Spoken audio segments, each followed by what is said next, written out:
What is going on, Jerome's? Week 17 is upon us, but since there's a 17-game schedule, that means that there's one more regular season week. It's amazing, and of course, as you know, we like to put a jelly bean or two occasionally down on the games. Here are our Week 17 NFL picks for entertainment purposes only.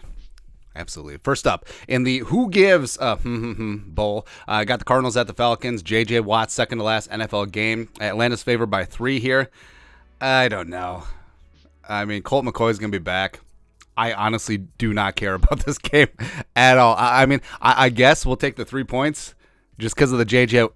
factor. Who knows? Bears and the Lions. Lions favored by 6. Now, the Bears are in the running for the number 1 overall pick. If the Texans somehow win another game, and if the Bears lose out, they'll have a shot at the 1 seed or at the number 1 overall pick, which they'll screw up. But the Lions, 6-point favorites, still dental floss thin. Johan Santana, ERA, chance of making the playoffs. So I think the Lions will get right here at home, and I think they'll cover the 6, even though Justin Fields will put up a bazillion yards, and the Bears will still lose by 17. You got the Broncos and the Chiefs. Broncos mercifully fired Nathaniel Hackett, and I just don't know. I have no idea what to make of this game. I mean, the Chiefs still could have a shot at the 1 seed if the Bills fall to the Bengals on Monday night. So obviously they're going to bring in Patrick Mahomes playing at MVP level. I mean, 12.5 is a lot of points, and there always does seem to be a bounce after a team fires a head coach. There seems to be a little bit of a bounce with the interim. We saw it with Jeff Saturday when he beat the Raiders, but I don't know.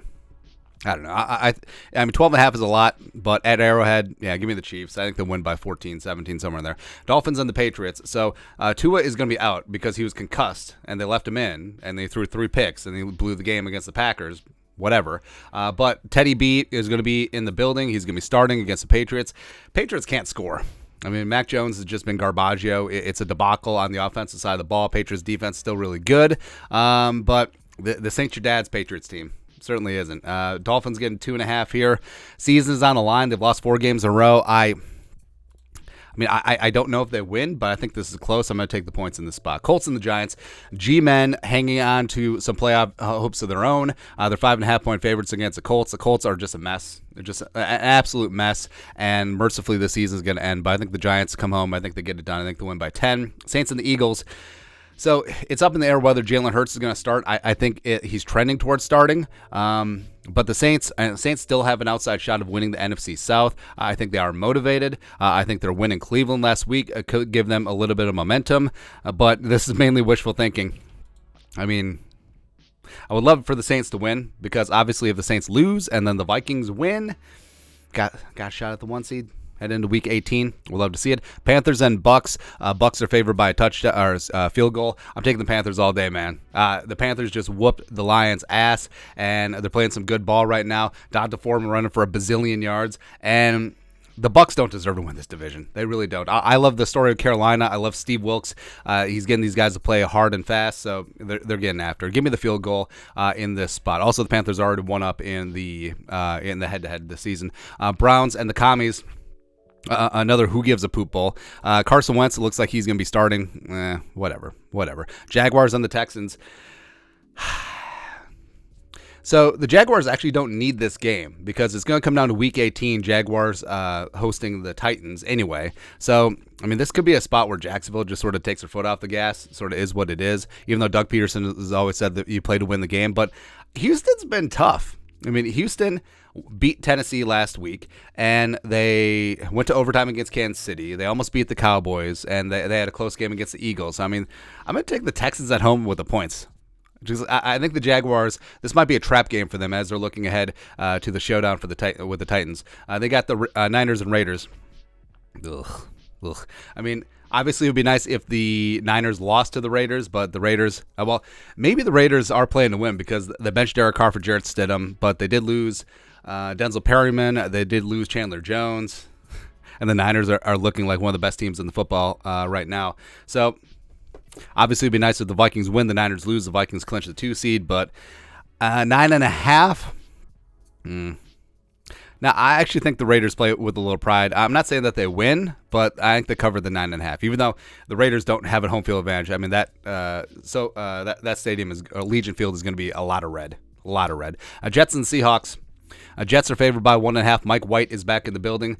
I think Seattle mercifully finally gets their ish together. Like, they peaked way too early. They've been dropping a couple games as of late, but I think Geno rallies the troops. I think that they win outright. You got the Rams and the Chargers. So the Chargers have clinched. Yeah.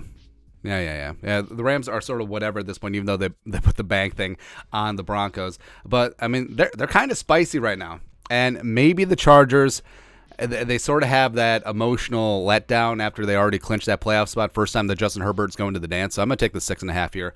I got Vikings and Packers. Packers are favored by 3.5. Give me the Vikings and the points. Give me the Vikings and the money line. Give me everything. Where the Vikings, we get to see what Kevin O'Connell and crew are made out of, where they have a chance to go into Green Bay. First time Kevin O'Connell's been there as a head coach of the Vikings. And the Packers season, you get to maintain or possibly advance your spot or your potential for the number 1 overall seed in the NFC. And the Vikings, they have a lot to prove. I mean, a lot of the haters and losers come out of the woodwork. Everyone's talking up the Packers. I think that Jefferson has a monster game. I think Jefferson just shoves it up jars. And I think Dalvin has a bust-out game as well. So I think the Vikings go into Green Bay. They win outright, and they get it done. Steelers and Ravens. Baltimore's favored by 2.5 here. No Lamar Jackson again. I think the Steelers go in and steal one. I do. I mean, Mike Tomlin's got this team playing okay. And I don't know, man. That's all I got. I mean, when has Steelers-Ravens been boring? This year it is certainly up there. And then the spicy one, Monday night, Bills at Bengals. Buffalo's favored by 1. This is going to be a hell of a game, man. This is going to be fantastic. Dueling quarterbacks, Josh Allen, Joe Burrow. I think it's going to be good, but I think Cincy gets it done at home. I think Houday Nation rises up. I think they take it to the Bills. I think they win outright and get it done. But that's it. That is our Week 17 NFL picks. Again, entertainment purposes only. Let us know your thoughts and our thoughts in the comment section below. Subscribe for daily Vikings takes. Want to support the work? Put a little something in the Venmo. But till next time, Skull Production Value.